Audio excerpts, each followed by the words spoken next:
Welcome to the 3 Knockdown Rule. Starring Mario Lopez and Steve Kim. Presented by Hustler Casino. Hey guys, don't forget to like and subscribe to our show on YouTube. It's fun. It's funny. I break this guy's balls. His wig looks crazy every week, but it's still worth doing it. Check out these badass shirts we got right now. Check it out. Even though Mario's on it, you'll still learn something, and it's still some insightful analysis. And then I bring the funny, and I don't know what he brings. No. What are you talking about? I'm the star of the show here. You bring the grumpy. Oh, but the grumpy. Anyway, like and subscribe. Yes, 3 please. Knockdown Rule. We appreciate you. Ladies and gentlemen, the 3 Knockdown Rule brought to you by Hustler Casino is in effect. I'm Steve Kim and my co-host, Mario Brickhouse Lopez. Hey, I was there this morning. More on that later. On the ones and twos, smoking Tim Frazier, holding it down. And we've got a very special show, the Bout Sheet. You've been asking for him, and now you got him in studio, Julian Chua, trainer of the world champions. Yes, more on Julian in a bit, but, you know, if you're on a GLP journey or you're thinking about starting one, here's everything you need to know from pricing to the best places to get it. One thing that you definitely want to watch out for is that your provider is getting your medication from an FDA-registered pharmacy. Pricing varies across the board, but LifeRx offers semaglutide for just $250 a month. Fixed cost never goes up. This is honestly lowest price you're going to find. Plus, everything from them comes from FDA-registered pharmacies, and they have hundreds of 5-star reviews, and they ship to your door in as little as 24 hours. So click the link below to check them out. LifeRx3.com. And also, this podcast is sponsored by Hustler Casino, where the heat isn't just outside, it's on the gaming floor, too. All summer long, the prizes are heating up at the LA's only luxury casino. Play your favorite game, baccarat, blackjack, poker, and more to earn entries for their summer cash drawings on July 8th and July 27th. They're giving away $1,000 every 2 hours from 2 p.m. to 10 p.m. That's serious summer money just waiting to be won. Don't miss out. Stop by and get in the game, all right? And we come back. Joining us in studio, Julian Chua on the 3 Knockdown Rule, brought to you by Hustler Casino. Streaming live right on YouTube. Welcome to the big leagues, kid. $1.2 million.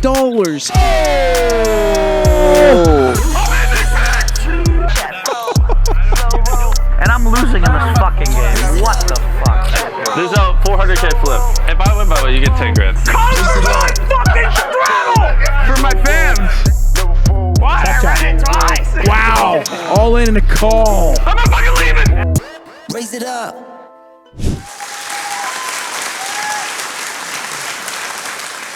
And we're back on the 3 Knockdown Rule, brought to you by Hustler Casino. And look, we just want to make this real clear. Are you looking to get involved with 3 Knockdown Rule and sponsor our show? We have some spots available. Please email info@boxbid.io. Once again, that's info@boxbid.io. Boxbid is an online platform that helps professional boxers connect with their fans by providing exclusive Fight Week merchandise, memorabilia, and sponsorships. You can even buy a shout-out on boxbid.io, who handles our sponsorships, and we proudly are working with boxbid.io. Man, I'm excited to have our next guest in You've been pushing for studio. this. Yeah, he's a buddy of mine, and mine too. we trained. Well, I don't know. You lose friends. You don't really have too many. cousin I don't here. know how you have any kind of friends, to be honest, Cam. But outside of me, I don't know how you have any friends, to be honest. And that's even, I use that term loosely. But anyway, getting ready to introduce a really good guy, very cool, and one of the hottest trainers in the game. My man, Mr. Julian Chua, in the house. Hey. Thanks for coming finally, Julian. I've been telling you, hey, you got to come by, bro. But this is the week where I thought it made, obviously, the most sense. We're going to get to Zurdo Ramirez, who's going to be fighting this Saturday at the Honda Center in Anaheim. But before, man, I want to go back because I trip out that you grew up in Lafayette, Indiana, bro. How does, you're Pinoy, right? Pinoy Power? Yeah. How does this young Filipino... Half. Okay, that's right. Okay, what's the other half? Half Chinese. Oh, okay, okay. Yeah. How does this Asian kid end up in Lafayette, Indiana? I can't imagine there's a strong community of an Asian presence there, right? Yeah, none. At least when I was growing up, there was none. Was your father in the service, or? No, my dad grew up in the Philippines, and that's where he met my mom, but he had a dual citizenship. He had a citizenship in the U.S., and he had a brother who owned a practice in Indiana, and he gave his brother gave my mother her first job. Got it. So that's how we ended up in Lafayette, Indiana. That's how you ended up, and born and raised there. Yeah, but it's crazy now. There's a lot of Asians there because Purdue became such a prestigious engineering school. So now, like, when you go there, there's boba. I didn't know. You go, there's Korean barbecue. That's like, awesome. The driving is erratic. Just like it. And for the record, I like Steve. Yeah. So, what is your childhood like? Did you stand out? I mean, was it hard to fit in? What was that all like? I never really thought it was hard to fit in. You know, like I never like saw myself like different or anything like that. Like, because you didn't know any better either. Yeah, it's funny though. Like my brother and I, we had very different experiences growing up in Indiana. He didn't really know how to take it. I feel like it left a really bad taste in his mouth. Is he younger or older? Older. He like some of the racism and stuff like that. Like for me, I just never carried myself like I cared, and if I felt like it was actually like malicious and not like a joke, like we can handle it. You know what I mean? Like, yeah. And I feel like a lot of people like understood that about me. You know, so I had a very different childhood. I loved growing up there. I wouldn't trade it for the world. I still have. You know, it's funny. Like 12 people from my hometown, like my closest friends, have all moved to LA. Ever since I moved out here, yeah. And I can't imagine Lafayette is that big of a town, or is it? Or am I mistaken? No, tiny. It's a tiny town. Tiny so that town. makes it even. Wow. And is a lot of your family still there? Yeah, my whole family on my mom's side is there still, except like on my brother and sister moved out here, but all my relatives are still over there. Yeah, Mario, it's interesting when you said Lafayette, I said, oh, Purdue. He said, no, that's East Lafayette. So it's not even a college town. That's what's interesting about it. And I think Lafayette, I'm only familiar with Lafayette, Louisiana. Right. Yeah. Not to be confused with Lafayette, Louisiana. Yeah. There's Lafayette, Indiana. And you were there till the age of? 18. 18, I moved out here. And then you moved to L.A. Yeah. And you got into boxing because of a family member, or what was your foray into the sport? I was always interested in it, but my mom's a doctor. And she was like, "You're never going to box ever." And but I loved it. I watched Ray Leonard. I watched Ali. My dad loved it. It was like the sport he always watched. Yeah. So I was like, man, I could do that, you know. And I like my heroes were like Goku from Dragon Ball Z, like all these like fighters. You know, I just like was obsessed with that kind of stuff and like training and all those things. So when I turned 12, when I was 12 years old. My mom had a patient who had the father of the patient was a Chicago Golden Glove champion. His name was Darnell Wilson. He was super, super talented. And I know boxing to a much higher level now, and I still remember how good this guy was. He could have made a really good professional, but he turned pro too late. Anyway, when she found out he was a boxing trainer, or he was a boxer, she was like, oh, my son loves the idea, you know, like you train him a little bit. And he was like, sure, you know. So I started training. I was 12 years old, and she was like, I started like kind of getting interested in sparring a little bit, and she was like, no, you're not gonna do that. You're just gonna learn how it's like a workout / learn a little bit. And I kind of started going behind her back and doing it anyway, and I got caught, and she never let me go back again. Fast forward, and at the time there was another coach there, Robbie Tovar. He was really my first coach. He was a Mexican guy. I saw him years later at a Culver's. Have you ever had Culver's? No, what's the burger? It's like a butter burger. They're things of butter. It's like a fast food thing. Is that an Indiana thing? Yeah, Indiana, like Culver's. East Coast. Yeah. Culver's. Whoa. I love it. I think it's better than In-N-Out. It's really well, good. Fighting words, but all right. Yeah, that's why I backed off a little after. But yeah, I was there, and I hear someone yell my name. Hey, Julian. I turn around. I'm like, oh my God, like Robbie, I haven't seen you in 5 years, you know. And he was like, how you doing? We caught up briefly, and he said, hey, he's like, you still want to fight? Like, you still want to box? How old are you? I was like, 17. Oh, when's your 18th birthday? Because when you turn it, he knew about my mom. And he knew that when you turn 18, you're a grown man. You don't need permission anymore. Right. So he said, when you turn 18, I was like, a couple weeks. You know, well, the Golden Gloves are in like 3 weeks. He's like, you want to fight in them? I remember you being like pretty good. And I was like, 3 weeks? No, like no chance, you know?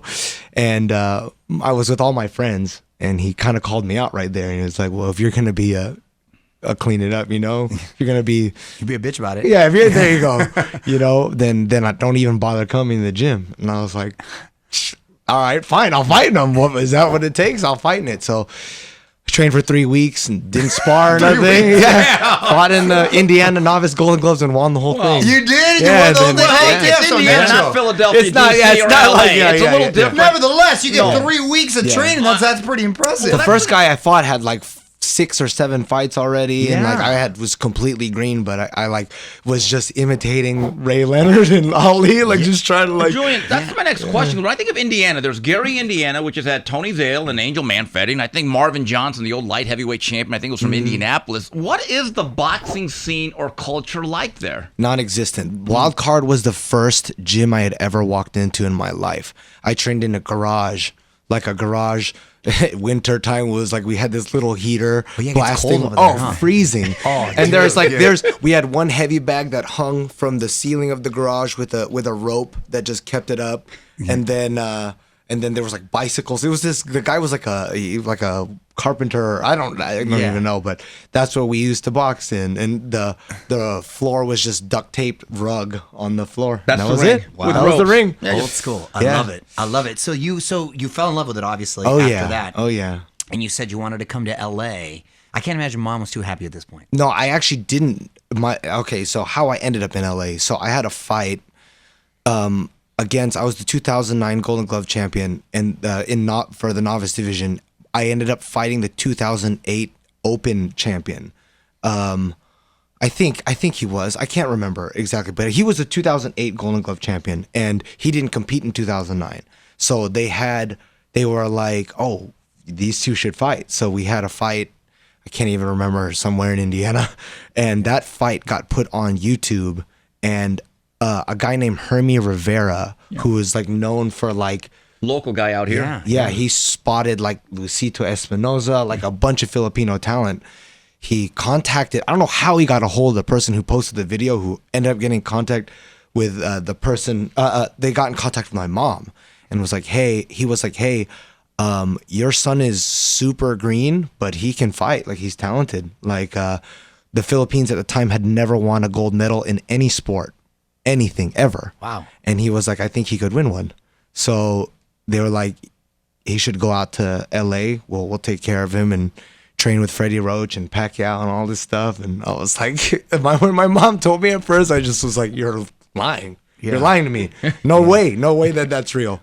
Then I remember I came out and I trained out here. I guess Freddie wanted to meet me, and like, whatever. I trained with him and stuff like that, and he was like, yeah, bring him back after he's done with high school. Julian, awesome. at this point, though, before all of this happened, were there plans of going to college? Yes. I was going to college. I was going to go to college, Purdue, IU. I don't know. I was like applying to all these places, and my mom was like, hey, this is an opportunity. Like, She changed her tune. yeah. She came and watched me fight, Oh, and she was like, wow. oh, you can fight. Like, I never thought you would be That's able to. awesome. And was Dad was Dad in your life? Was he cool about it? Yeah. That's the only thing he really liked me watching me do is fight. No, I love him. He rest in peace. But yeah, like he loved watching me fight because that was his sport. He liked watching boxing. That's awesome, man. All the different journeys people take to how it leads you here. Yours is obviously an unconventional one. So you come to LA. You're training at Wild Card, and you've been in LA how long now? 2010, I got here 2010, so in 15 years now. 15 years. It's home. And now cut to, you're honestly one of the hottest trainers in the game, working with world champions. That's quite the ascension, man. That's awesome. Was training something that, again, you always wanted to do too, something you sort of fell into? Because not all people that can fight can also be a good trainer. Often that's not the case. So clearly you've been able to have both skill sets. Was it a part of the plan always? Never. No. I thought I was going to be like the next thing, And actually, when I had my hands, the reason why I stopped boxing, I kept breaking my hands. And, I don't know where I would have gone if it never happened, and who knows, but God had different plans, And when I broke my hands, I was doing strength conditioning. Like my mom basically was like, you need to figure out a way to support yourself out there or come home and go to college.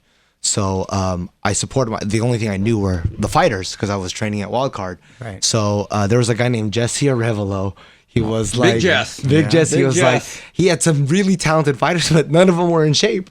So I was like, I'll take these guys running. I'll start like learning everything I can about strength and conditioning, and let's see what happens from there. So I started actually as a strength trainer, and I was doing strength conditioning. Actually, this is a pretty good story. One of my first clients was Roger Speedy Gonzalez, and he was super, super, super talented, but he basically was done with boxing. He was just like, man, I hate this sport, and I like tried to do above and beyond meditation drills, all these things, took him running, took him did his strength training, learned everything I could. And they tried to spring up a short notice fight against a guy named Ronnie Rios in his hometown.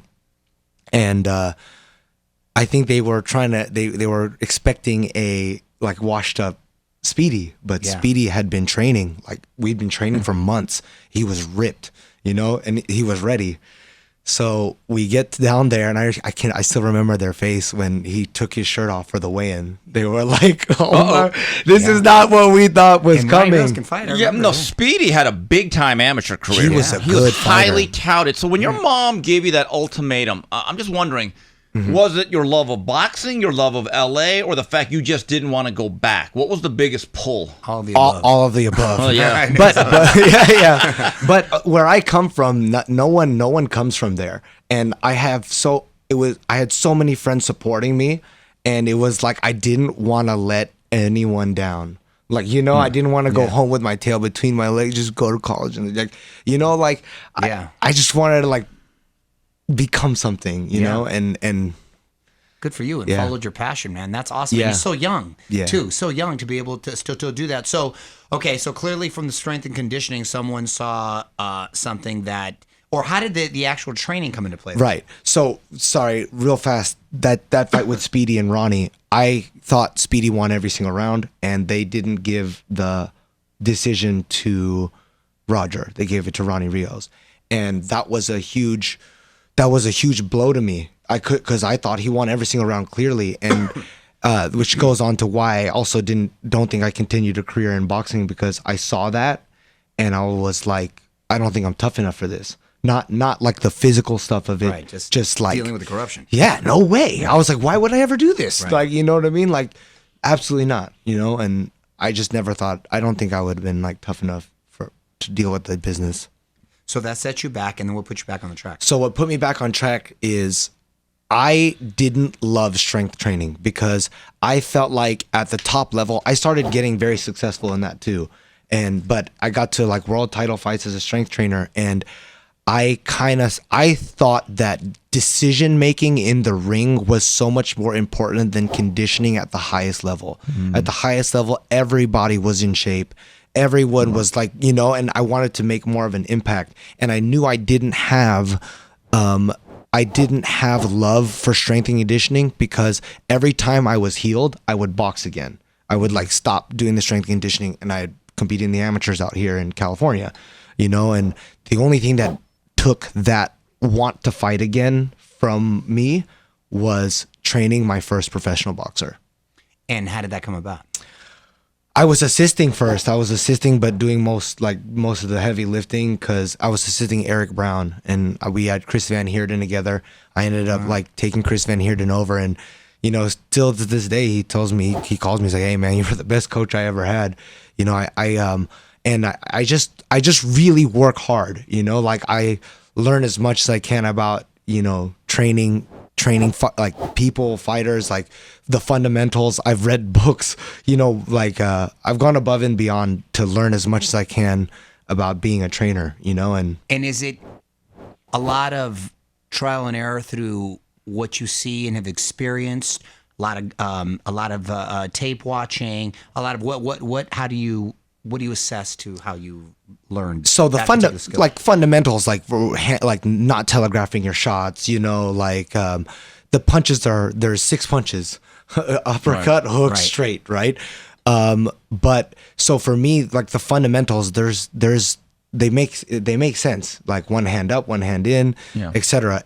But the thing I feel like with fundamentals that makes me different is I have the patience to keep telling them, you telegraph that jab. You telegraph that jab. You're cocking your right hand back. You're too tense. Like every single thing I will like until they do it right, we will not move on. You know what I'm saying? So even though you could tell, oh, you're cocking your jab back before you throw it, like I will not let like Gilberto even like cock his hand back before he throws it. We'll do it over and over.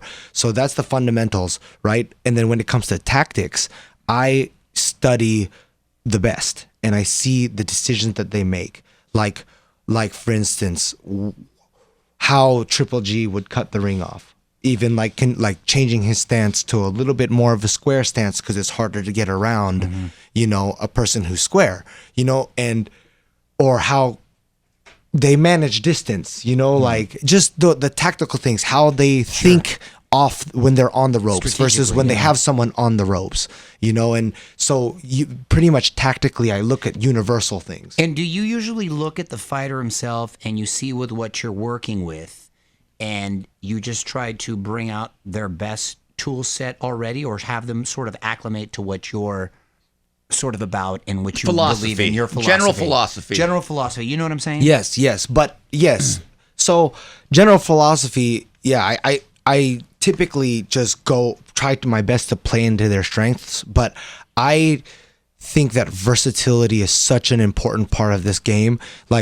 Like if you're not winning on the back foot and moving to the front foot and putting pressure and stuff like that is like the only way you're going to win. If I tell you to go forward, you better know how to do it. Sure, you got to make adjustments. Exactly. If I tell you to put defensive pressure, a lot of people don't even know what that means unless you drill it and practice it in the gym. Like Gervonta Davis puts on in Canelo, they'll come to you, they'll stay in a range that makes you feel like you have to punch them off, but they just play defense. Just to burn you out a little bit where your reflexes don't work a little bit less, you know? So even these things that I've universally studied of like certain people, we drill these things like constantly, you know, and so if they need to make an adjustment, in other words, you can't be a cookie cutter. Got to be versatile, right? Be able to be adaptive. I have a question. When you started getting into it, and you start getting more fighters, and you're getting into the groove, you're now an established trainer. Did you say to yourself, "I'm meant to do this. This is what I want to do the rest of my life"? Yes. Rest of my life, I'm not totally sure, just because. Well, you want to make it your profession, though, your vocation. But boxing is heartbreaking sometimes too, man. It like sometimes I'm like, whew, like I don't know, man. Like, but I love this. Well, that's the thing. If you can get up every morning and do something that you love, you're not really working. You're not really working, man. But Julian, you're so young, and this is the thing. You're one of the younger world-class trainers. You've obviously moved into your manhood. Was it hard for fighters to truly respect you as an authority figure given your age in the beginning? Absolutely. And that's what I love about kind of my story is like especially with all the like DEI like type things. Like I'm an Asian young guy. I had to prove myself on a whole nother level. You know what I'm saying? Like I had to prove dedication, knowledge. Like that's one of the reasons. Like be in shape to like have the energy. But I did it. You know, I did it, and I love it, and I've built many guys from 0-0 to undefeated, or they're all contender level type guys. See, that says a lot. That says about a lot. From 0-0. And I think you're in such a great place right now in your life, being young, being where the sport is at the moment. Also, it seems like there's sort of almost changing regard with a lot of these older trainers. They're getting a little bit long in the tooth and stuff. So I think the world is yours, assuming you want to stay in it, because you know how crazy it can be. So now, cut to, we've got a huge fight this weekend. The unified cruiserweight champion, Gilberto Zurdo Ramirez, great guy. Happened to see him this morning. He looked really good in shape. He said he was less than 10 pounds over. I was like, wow. Because I got to be honest. When I saw him a couple months back, Julian, my guy looked, I was like, yo, did he move to heavyweight? Because he was big. He's just a big dude anyway. I don't know how he ever made super middleweight. And one of the nicest guys, too. Great guy. And he's got a tough fight ahead of him with Dorticos, who is probably the biggest puncher he's faced. Correct me if I'm wrong. Absolutely. And that's going down at the Honda Center in Anaheim. What was your approach to this fight, and how do you feel now, just a few days out? I feel great. I feel confident. I always feel nervous because I know, like, well, fun. Number one, I care. You know, if you're not nervous, you don't care, right? And I care more than winning. Like Zurdo, like he's my guy. You know, he's a friend of mine. Yeah. So I feel really good though. I feel like he's way too complex for a guy like Dorticos. Even though Dorticos was Cuban, came from like this big amateur thing. When I watch him, I see like kind of a basic guy with power, you know, and I don't think he's gonna have the feet to keep up with Zurdo. Speaking of which, because that's a, you know, you think you're this Asian kid from Lafayette, Indiana, and then you connect with this Mexican kid from Mazatlan, Sinaloa. How did that, like, that's like two different worlds, man. How did that union come about? It's actually a beautiful story. So I got a message from his now manager, David Sue, right? And he contacted me. He's like, hey, do you know, he was following me on Instagram for a little while, and I was doing these film studies like on my stories, and he was like, hey man, I really like the way you like think about this game and stuff like that. He's like, do you know who Gilberto Ramirez is? I was like, yeah, of course I know who Gilberto Ramirez is. He's like, well, he's parting ways with his trainer and manager and former trainer, and I was wondering if you'd like to meet him and possibly train him.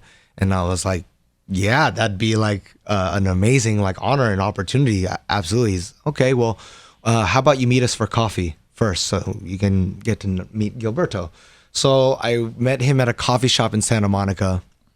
I met Zurdo, at the time his wife, and David, and we got along pretty good at the coffee shop. And he was like, well, you're one of the trainers on the list of trainers, and we'll see how it all plays out. And I was like, all right. And I think I'm not going to say their names, but there were some trainers there that were highly regarded trainers. Like, well, I mean, I dreamt of like training a guy like this, you know. I'm not like gonna let the moment be like too much or whatever, you know. So I think I was the last trainer on the list too. So my time came, and he was like, hey, come to Hill Street Boxing in Long Beach, Zurdo, to do your first session with Zurdo. And it was on Monday. So I drove down, trained Zurdo. We got along. We were just working on fundamental stuff, like things that I was like picking off, you know, that I thought he could do better. And anytime I take a new job, I watch a lot of their old fights to see what position they're best in, like whether it's on the back foot, on the front foot, like where they're getting caught a lot, what shot they get hit with the most. And I just try to like problem solve. You know, Julian, we talked about this a couple of years ago when you first got the job. I think the most impressive thing that you've done, and I remember telling you about this, is that Zurdo had a reputation of being good but methodical, which is another way of saying boring. You've at least got him out of the middle lane, and he's shifting gears. And you look at his fights with Gulamarian, you look at his fights with Chris Billiam Smith, he's no longer, quote unquote, a boring fighter. Is that something that you stressed to him, that, hey, we got to be a little bit more entertaining here? It's more about, like entertaining during the right time. Like, it's all about timing. You know, when your opponent is vulnerable, you need to press the action. You know, like you need to put your punches together. You need to cross that line. You know, and commit. You know, and that's something we like box our way to like good positions. You know, but yeah, definitely like that's. I love what Customato said. He said it was Customato. I think he said. A good professional boxer is hit and don't get hit, but you have to be exciting. That's what a lot of people like don't. You know that you have to be exciting. Customato said it. What is professional boxing? Putting asses in seats. It absolutely matters. It's entertainment. And so, look, you guys lost to B-Ball. B-Ball is a hell of a fighter. It happens. Then the next fight in Long Beach, I remember I went to that fight, and you had a couple. That may have been the worst weekend of your professional career when Zurdo did not come close to making weight. And I remember you were pissed off. What happened, and how did you guys move forward? Did you have a talk with them saying, look, this is embarrassing for all of us here? Yeah, I mean, yeah. And he was the most embarrassed he's ever been, you know, and but he's now, you know, focused, and I'm really happy. Like, you know, everything happens for a reason, you know, and Yeah, I'm happy with where he is now. And at that point, that's when they said, no more 175. We're going straight to 200. Yeah. And that's the thing. When the Gulamarian fight, he's trained by Abel Sanchez. He's a rugged, heavy-handed guy. The one thing I wondered, how does he catch? Caught pretty good.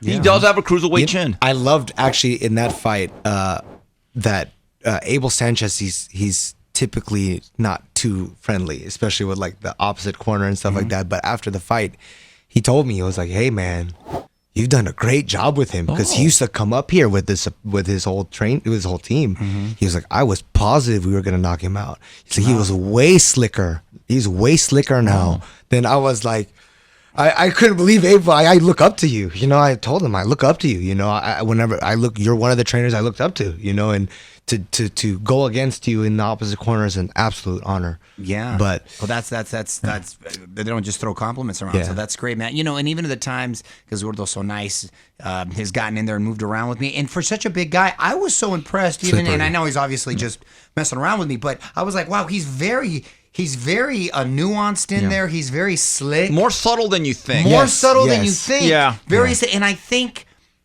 him getting heavier or going up in weight classes, he's much more slick and much more clever. These guys are slower. Exactly. These guys are slower too. Yes, because they're slower, and I'm like, wow, he's in there looking very sort of slick. So I think, it's a bode well. Mario, for him. by the time James Toney got to heavyweight, after facing Roy Jones, Mike McCallum, oh, dude, those guys were like glaciers. Those punches must have been coming in slow motion at that point. Yeah. And the interesting thing is, you also trained Scrappy Ramirez. He's on the card Saturday I've had night him too. since his pro debut. Oh yeah, since his pro debut. And he didn't have a big amateur career. He started at like 22. Yeah, he started and so like I've taught him pretty much, like we've gotten to number one in the, like he was number one contender by the WBA. We lost that one. But he fought an Olympian. Like it was he knows this. He didn't listen to the game. He did not follow the game plan at all. He fought the guy's fight, but we're hoping to get that fight back. Yeah, he's very disciplined in there all the time. Yeah, I see him, he's a hard worker. Yeah, I see him working hard all the time. And you're also working with Eric Priest, yeah, who's an exciting guy. And got to see him train out there recently, coming off of a victory. Yeah. Sorry, real fast, like finish, just to be quick about the last thing about meeting Zurdo. They kept asking me to come back, right, after training, and he told me that you're the only person we've had come back.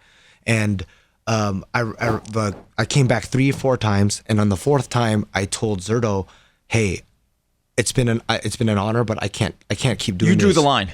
Yeah, well, I can't come to Long Beach because my fighters needed me, and they weren't making any money. Like, but I had other guys who had scheduled bouts, commitments, and Zurdo knew these guys don't make any money, but he saw that I don't do this for money, and he was like, no problem. And he started coming to Wild Card with me up there. That's awesome. And like, so he saw the character, honorable our guy. character, Julian, you've also worked in the past with Regis Prograis and guys like Stephen Fulton. Mm-hmm. Is there more satisfaction in troubleshooting a veteran and helping him get prepared for a big fight, or going to 0-0 and just molding a guy from day one? 0-0 molding a guy from day one. And these guys are great fighters, but we don't have enough time. Like, you can't do that much in a short time. Like, nothing substitutes for time with someone, know. And like, I would get brought in. Yeah, I would get brought in. Yeah, in anything. I would get brought in for a couple weeks for Regis. I'd get in, and Fulton. Like, I'd help him out. Like for the Inoue fight, I helped him for like a week and a half. So it's not the same. I like the investment's different. Yes, it is. It's not emotional. The money's nicer. It's really it is, but it's a transaction. Correct. It's a very transactional relationship. We'll talk some other things about boxing real quick. You are a trainer. I want to get your view on this. Right now, if they were to fight based on what you've seen, and I know you watch all of it, at 147, who would win between Jaron Boots Ennis or Brian Norman, in your opinion? I like Brian Norman, but Jaron Ennis. Ooh. Well, that was a hell of a knockout this past. Yeah. Sasaki's still down, by the way. Sasaki, he throws everything hard. Yeah. He winds every punch up. Brian Norman's a great counter puncher. He's got enough power to like a respectable power. Right. That style, that like forward, both hands up, swinging wild. Even his jabs, he never touches, he never like feints. Everything is honest, you know. And Brian Norman just peered through his own gloves, catch counter, touch it, like yeah, the nice stiff jabs to the body. What? Yes, yeah. Back, yeah. Though, and so the fight, the reason why I don't think that Brian Norman wins that fight is because he fought Quentin Randall, and the way that he fought Randall, like trying to close a distance and smother, like Jaron Ennis is a whole nother like beast. So on you're a that, believer with in power. Boots? Oh yeah, absolutely. Well, Boots recently went up too, though. Right? That's the thing, and that's a real shame because he was the Ring Magazine champion, and Brian Norman's #1. Now, I will say this, Julian. I was at that Randall fight. He was kind of unimpressive. He got decked, and I was at your house when he got decked by Nelson Boca Chica, and I'm thinking, oh my. Right? But the last 3 fights from Giovanni Santillán, Derek Cuevas, I was at that fight. The Santillán fight. And last week, I'm like, this guy's gotten better. No, but all those guys are stylistically the same. Built to order, you think? That's interesting. The Santillán fight, I was impressed only because of the heels of the Santillán fight prior to that. Rocha, Yes, yeah. And then I was like, oh damn, he got it. So that was really eye opening. We saw that fight because the one thing about Brian Norman, he's a big, strong guy, and I think he has an easier time making weight than Boots. That's Boots looks like a guy bursting out of the seams. You know that they look like new fighters when they go up the weight class because they kill themselves. And I feel like Boots, it would do himself as a disservice to keep killing himself. Staying down there. I think he's even going to be that much better. You know, the way you fight Boots is not a way a lot of people think you fight Boots. People think you need to put your head in his chest and like go forward and do all like if you look at the fight he actually struggled with the most. The guy had good lateral movement. Chavatsky. Yeah, he boxed pretty well. Well, with that said though, if he goes up to 54 now, Boots and Virgil Ortiz. Oh, beautiful fight. That's a beautiful fight. Yeah, beautiful that's a tougher fight to call, huh? Yeah, a bit. That's a tougher fight to call. And they are talking about it. There's a certain guy in the Middle East trying to match them together. Oh, that'd be my all right, favorite Julian, let's right get your thoughts on this one. A fight that me and Mario loved was what Lamont Roach did on March 1st against Tank Davis. Was that a fluke, or was that the fight we're going to see in about 5 to 6, 7 weeks? I wish I had like more insider information in their camps to be able to give a really good answer for that, but I don't. I think that they know each other. I think familiarity, huh? Familiarity is like a big part of that. I don't know how Tank trained for that fight. If he thought he was just gonna like wash him or something, but I think that Gervonta Davis is gonna show a whole another level. This one, you know, the familiarity is very much a factor too. I don't know if that played a role in the original fight with Garcia. Well, they only fought once, and Haney too, because they were familiar with each other before. But I was very impressed. We saw that fight together too. I was very impressed on how stout and strong Lamont Roach looked that night. It was like, wow. Well, he was moved up in weight. So that's case in point. He took off the handcuffs. He looked against a very powerful guy, but he looked stout and strong. It was not getting moved. And I was like, is this the kind of guy that maybe, is he like sort of a Vernon Forrest to Shane Mosley? Like, just happens to be a bad style, happens to have a bad number, that sort of thing. You know what I mean? You never know. That sort of deal. So I'm like, well, it remains to be seen. I'll tell you what, he's going to come in confident. I don't think he'll be overconfident because I think he's going to come in confident. Where's that fight taking place? That's going to be August 19th. I think they're going to make the official announcement soon at a venue to be determined in Viva Las Vegas. Okay, so a neutral site. Yes. That's another thing, too. And finally, we're going to take a break here, but I want to get your thoughts on this. Everyone that comes in here, anyone that's a guest, we have to get your thoughts. Canelo Crawford. How much of a real fight is it? It's a real fight, for sure. I think it's a real fight. Crawford has all the tools to win this fight. Like, if you look at Canelo historically, the guys he's had trouble with are guys with very good feet, lateral movement, like from Lara to Floyd to Trout to all these. So if you're talking about toolbox, Terrence Crawford has all the tools to win this fight, in my opinion. But you know, he's never fought anyone even remotely close to the level of Canelo Alvarez. Like, I'm talking about elite fighters. Like, there's no better resume in boxing than Canelo Alvarez. Win, lose, or draw. You got Miguel Cotto, Shane Mosley, Floyd Mayweather. It's a Hall of Fame resume. It's a Hall of Fame resume. The only guy that will probably be in the Hall of Fame that Terrence has fought is Errol Spence. And Errol Spence, arguably, for that fight, he'd been through accidents and stuff like that. A very good point. That's a very solid point. And I, too, am a huge Crawford fan, it concerns me too. First of all, what the examples you gave as far as fleet of foot, he's not one to ever sort of run, right? No. He stands there. Yeah. Too, and he's a little older. It's been a year. Last time we saw him was against a 54-pound Madrimov, which was a very close and competitive fight. Now you're asking him to go two weight classes up. I will say this, though. I think Crawford will come to fight, and we will try to win. So I think it's going to be, as opposed to these other guys, I feel like they feel like they hit the lottery. They're just there for the paycheck. They don't even want to engage. Nail on the head. Right? I think regardless, it'll be entertaining, and he's going to throw down. But I also think that might be to his detriment. That's a nail on the head. And what's alarming is that Crawford has been hurt by smaller fighters. Yorikis Gamboa did it. Correct. Egis Kavalaskis, the mean machine. I was there. I thought that was a knockdown. And let me ask you, Julian, does it matter? Because then I also think, I'm like, damn, Canelo's been punched by Golovkin, who hits like a sledgehammer right on the chin. That my guy's never gone down, right? He's been hit by like big, heavy-handed guys. Even Berlanga's a heavy-handed guy. Think of him what you want, but he's a big guy who's like 200 in there. And I know Crawford is strong, but does he have the power to not just knock him out, but to respect him enough to make it? Because it seems like... But it makes you wonder why he didn't go after William Skull, though. You know what I'm saying? He took Triple G's best shots. That was the Indy 500. No pun intended. No, for sure. My guy was in there. Right, but there were still many opportunities that I felt like Canelo could have closed the distance and risked a little bit more as well. And for some reason, he didn't. Like, this guy's not going to hurt you. Triple G didn't hurt you, but why aren't you taking, like, really any risks either? And I think they saw that as well. So I don't know if it's even about power or maybe age or getting embarrassed, or I don't know what it is, but he didn't seem like he just wanted to cross the line with William Skull. Felt like a really bad sparring session. And by the way, you could have also gone with breaking away. That was in Indianapolis. Do you remember the cycling? Everyone rolled away. And then again, the one thing I will say about that too, I also think whenever you have a fight that's looming, in a big money fight like that, he's like, all right, this fool's going to run. Why am I going to risk it? You know what I mean? Right. Screw it. I'll put him in the bank, and then I have, you know what I mean? So there might have been a little bit of that, but I don't know. We'll see. For me, the most bizarre thing in that fight, specifically with William Skull, was the instruction in the corner. He told him, like, late in the fight, he was like, just, like, keep your guard tight and look for one shot. Like, I don't know everything about boxing, but I don't not know anything. And that was not working. He was doing that the whole time. Yes, you're exactly right.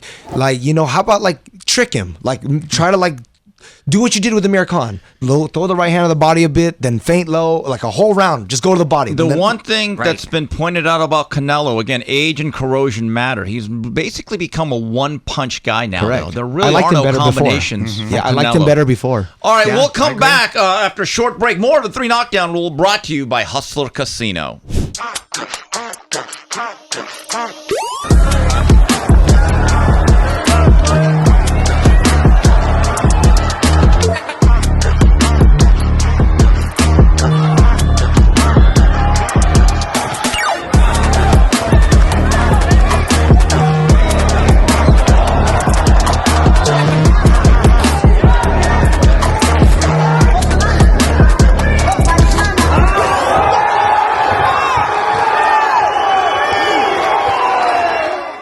Don't forget to like and subscribe to our show on YouTube. It's fun. It's funny. I break this guy's balls. His wig looks crazy every week, but it's still worth doing it. Check out these badass shirts we got right now. Check it out. Even though Mario's on it, you'll still learn something, and it's still some insightful analysis. And then I bring the funny, and I don't know what he brings. No. What are you talking about? I'm the star of the show here. You bring the grumpy. Oh, but the grumpy. Anyway, I'll bring like the and subscribe. Yes, 3 please. Knockdown We Rule. appreciate you. And we're back on the 3 Knockdown Rule brought to you by Hustler Casino. Now we go to the Ask Mario, Julian, and Steve portion of this program. Here's one from Sherm. I don't mean to be a broken record. I've asked this before, but what's going on and what's going to happen with Top Rank after next month? Do they have a media outlet lined up? Sherm, I know about as much as you do. Things have been very secretive. My hope is that they do have a deal. No one is saying anything. Everyone's like Sergeant Schultz. They know nothing. I think less than 5 people know. They did a show that they were co-promoters with from the Prudential Center in Newark. Guys like Vito Melnicki fought, Brandon Lee. I don't know what to tell you other than that what is being reported. Hopefully, but I do think that Top Rank in the month of August and September is going to go dark, and I believe that they are farming out their fighters to keep them busy on other shows. I think that the fight in September and with TKO involved is going to sort of set the template for what else is going to happen too. Because if they end up doing big business, big numbers, and the streamers are serious about getting in the game, Netflix can change a lot. The more things change, the more they stay the same. Ignacio Ortiz asks, if everything goes well against Orticos, does Julian expect Zurdo to fight Benavidez or Opataya next? And what do you guys think of this other fight? Okay, Zurdo wins. What fight would you want? And don't say Jake Paul. I know that's a possibility, but don't say that. Can I tell you something? I would like to see that. Mario, I would like to see that. Geez. Of course. First of all, I want a Mexican to beat him, number one. Yeah, but aside from that, why not? Well, Viva Chavez in that case. Well, okay, I'm saying if Jake Paul wins. And if he does, why not? Zurdo deserves a big payday. It would raise the profile, the awareness level. Of course, it's a fun fight. All right, Julian. You're not going to be Let's ignore this right now. Why would you ignore that? Say what you want. And he's a novelty and a bit of a circus act. But what'd you say about fights? It puts asses in seats, right? Are the real fights and the prizes? So listen, I know Oscar wants that. I know Oscar would want that. I think Jake is smart enough to try to avoid it, but we'll see. Maybe he's been saying he wants a title. Yeah. But I don't think he's a troll. He don't want to really fight Zurdo. But but God, I would love to see it. Yeah. You know what I'm saying? I would love to see it. Me, for the money, obviously. Yeah. But personally, I don't care about him at all. I want to fight like the best, So either one of those guys, Opataya or Benavidez, like I keep in mind, I'm just a trainer. I have no say in the business, of side of things. But either one of those fights, I love either one. Now, I know you must have seen a lot of Benavidez. We've all watched him. Yeah. But have you studied Opataya? Both, of course. Benavidez, first of all, used to train at Brick House. Yeah, I've seen him and Zurdo spar a bunch of rounds. Ooh, really?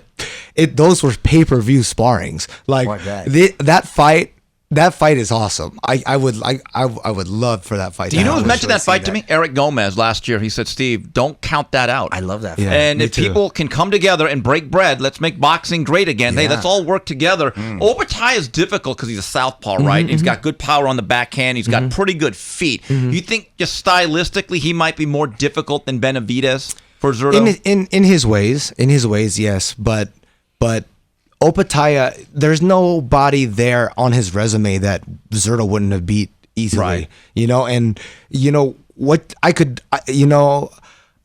do. Any of us against a certain level of competition can look amazing, and if with Zurdo, like the fight that he had with Briedis, right? Yeah, he didn't look, in my opinion, like this star-studded, amazing fighter. I've watched that fight many times already, and I think there's a lot of things that Zurdo could exploit in Opataya. So there's a lot of big fights for Zurdo after the Jake Paul fight. There, you happy, Mario? Anyway. After the Jake Paul fight. I'm telling you, I think it'd be great. I'm telling you. All right. I'm going to put it out there. Here's one. Hey, listen, he wins, he calls him out, he better fight him. Yeah. Here's one from Hamed Boxing. Julian, this is interesting. Considering Zurdo has won titles at super middleweight and now is a unified cruiserweight champion by moving up from light heavyweight, is the jump from light heavyweight to cruiserweight the hardest jump in boxing? Also, do you think Benavidez can be effective at cruiserweight? Yeah, well, for the first question, it's a big jump. And I think that, thank God Zurdo has the beard for it. He can take a shot. I think that's like, obviously with the weight, but that's a lot of weight. Yeah, and those guys are people that are like, don't know about boxing. Those guys are typically like 240, 235 muscle coming down. They're dense. Correct. Bigger boned. Exactly. Yeah. And then the second question was, how do you think Benavidez does at 200? He's effective there. He's a great fighter. I don't know. I don't think his power is going to translate. It really hasn't too much at 75, but he's a high volume, high action, fearless kind of guy. He'll translate fine. He's a big kid too. Benavidez, he'll transition fine to cruiser. Well, hold on. Jim Lampley, our guy, always says, hey, David Benavidez might be the next Mexican superstar heavyweight. Well, what about Zurdo, though? Yeah, that too. Okay, if it's the right opponent at heavyweight, I think either one of them could become heavyweight champion. If it's the right champion at heavyweight. Correct. Right? If that's all dependence on Sure. the right Again, guy. you just got to get through Jake Paul. Anyway, here's one from Ryan Longer. Hey, you laugh. Watch. No, I'm laughing because I'm like, it might actually happen. Yeah, exactly. Hey, Jake's gotten better. Yes. He's gotten a lot better. But Like, great matchmaking too. Let's be honest. Of course. But man, I honestly I get asked by everyone about Jake Paul, like everyone, and I don't mind him. Look, He's let's- doing great. Hey, listen, I never discredit anyone that's sort of self-made and put themselves in this position. Have you seen Chavez Jr. at all? Any of these pressers or any of this stuff? Yeah. How's he looking? He actually, I saw him a couple months ago at because we had the what's it called at that theater, the press conference, and he took when I walked in, he was doing his photos and he had his shirt off, and I was like, man, Julio's taking this serious. He looked pretty good, you know. Okay. But I don't know. But he's been training late at night at my gym. But I haven't been there. So he got out of the kitchen. No, that's a good step. Yeah. By the way, he did an open workout. He also just got out of rehab. Yeah, not too long like, ago. He did an open workout at the Maywood Boxing Club about 3 weeks ago. From what I saw, he's in shape. He's going to look the part. Now, is he going to be that old car that looks great? A lot of turtle wax, armor all, but then you take it out on the freeway, it falls apart. What is that fight at? Cruiser. Oh, it's Cruiser. Oh, he's not that big. And again, No, he's not. He's not that big. But him and Jake are like a similar size. No, I feel but Jake's like thick. We're thicker. talking about, Yeah. like, just He's that like thick dense. Bones, Yeah, those yeah. legs are big and stuff. That's right. Yeah. Here's one from Ryan Longer. And Mario, maybe you can specifically answer this one. Why do you think so many Mexican boxers come from Sinaloa? Well, Sinaloa is sort of like the Texas of Mexico in the sense that the real hardcore cowboys. So it's socioeconomics. It's but just it's just like a different kind of breed of guy Right. out there too, and it's part of the culture. a little old school, and so part of the culture. Maybe it's the Philadelphia of Mexico. There you go. Right, or D.C. or I know, Cincinnati. I say Texas, Right. not because that's a hotbed for boxing, but I say Texas because there's real cowboys. Right. Yeah. It's very cowboy centric out there. And- So that's where my parents are from. And finally, from Glitter Road, Clay Stevenson. This guy's been asking more than anyone to have you on the show. He's your biggest fan. So, Clay cool. Stevenson, shout out to you. We've Clay already listens, answered yeah. first half, but he wants to know, what is next for Eric Priest? Now, I was at his last fight. I thought he boxed really well against a solid veteran. Yep. Is he now beginning to evolve that style where he can be slick but also offensive in spots? Is that like the next step for you? Of course, that's what I've been trying to do with all my guys, right? Hit and not get hit, but you got to be exciting. So he's developing great. I'm really proud of his development in our time together, and I think what's next for him, he should be fighting for a world title at some point. Like maybe not next, maybe in 2 fights or so. But he's. I like to take a smart, cautious approach with all my guys, but. I'm really proud of where he's going, and I think he's got a lot of potential. He's a very good athlete. I like him. Yeah, very athlete, good looking kid. Yeah. I think he's very marketable. What weight is he at He's again? 160. 160. And that's not a deep division, by the way. No, I was just thinking. Marvin what is Hagler ain't walking through that door. No, what is he knows how to follow a game plan. Yeah, too. what is McCallum and Fernando Vargas Jr. and those guys? What weight are they? 54. 54. 54. Callum Yeah. Walsh. Fernando Walsh. Callum Walsh. That's what I said. I got a Callum 54 Walsh. pounder for those guys too. Jordan Panton. Oh yeah, I like Jordan. I got Yeah, a Jordan 54 right there, pounder yeah. for them too. Yeah. And here's one from Kevin the Trucker, and I want to give a special shout out to him. He asking about Brian Norman being the most avoided boxer after his devastating KO of Sasaki. Well, here's the thing. First of all, Kevin, thank you for the memes. He did a meme with Tom and Jerry we were watching. Oh, yeah. Couple of fights. He's got my hair looking good. I mean, but by the way, Kevin the Trucker is like the Picasso of memes on Twitter. So shout out to you.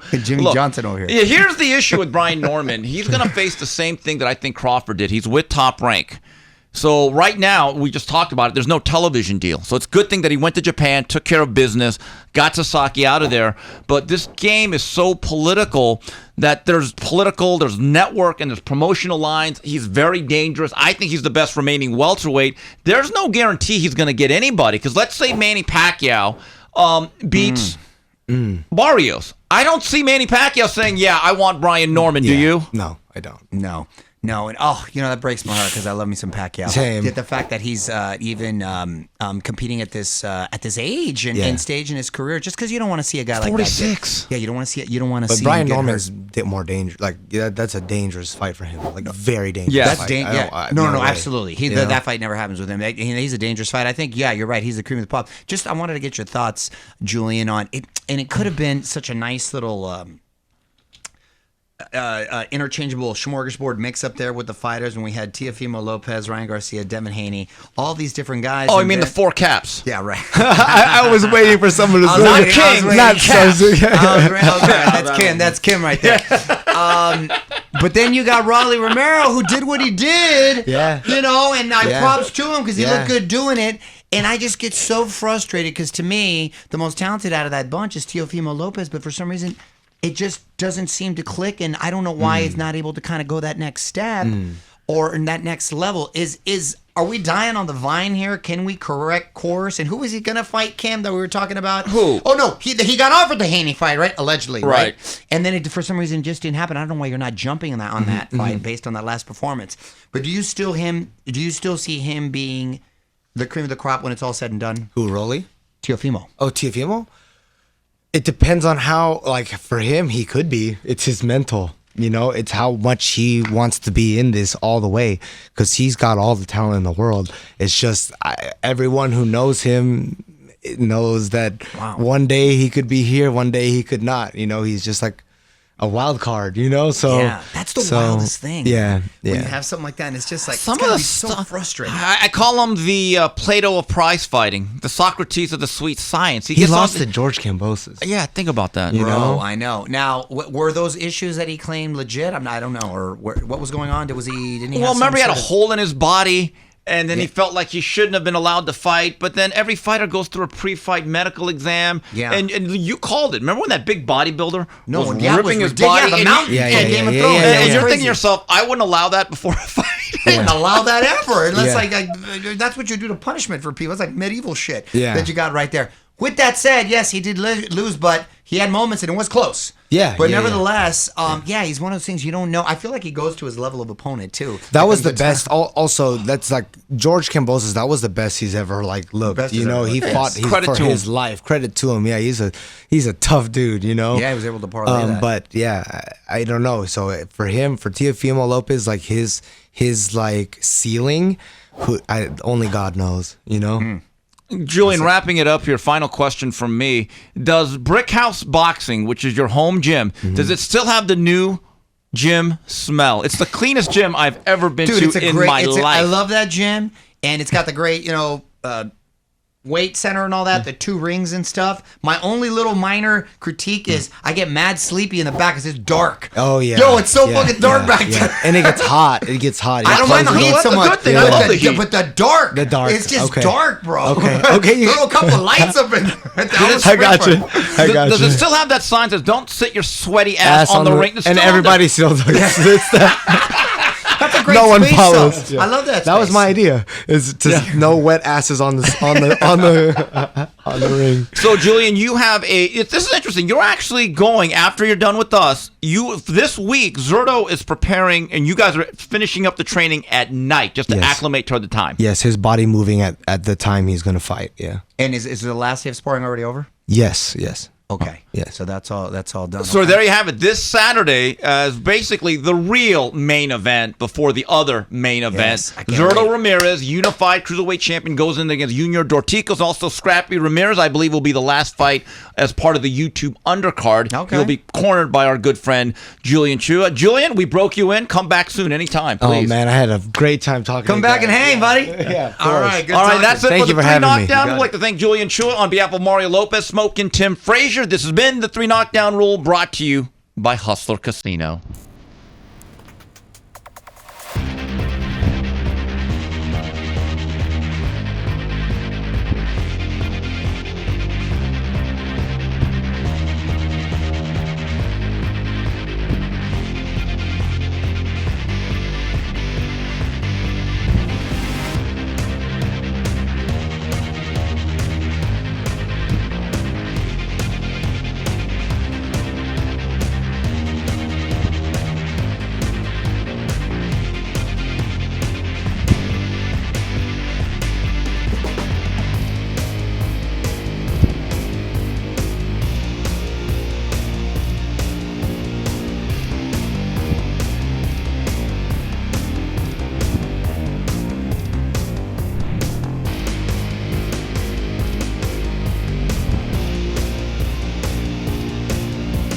Hey guys, don't forget to like and subscribe to our show on YouTube. It's fun, it's funny. I break this guy's balls. His wig looks crazy every week, but it's still worth doing it. Check out these badass. Check it out. Even though Mario's on it, you'll still learn something, and it's still some insightful analysis, and then I bring the funny, and I don't know what he brings. What are you talking about? I'm the star of the show here. We bring the crumb. But the crumb, yeah. Anyway, I'll bring like, the crumb. subscribe, Yes, like, we appreciate it.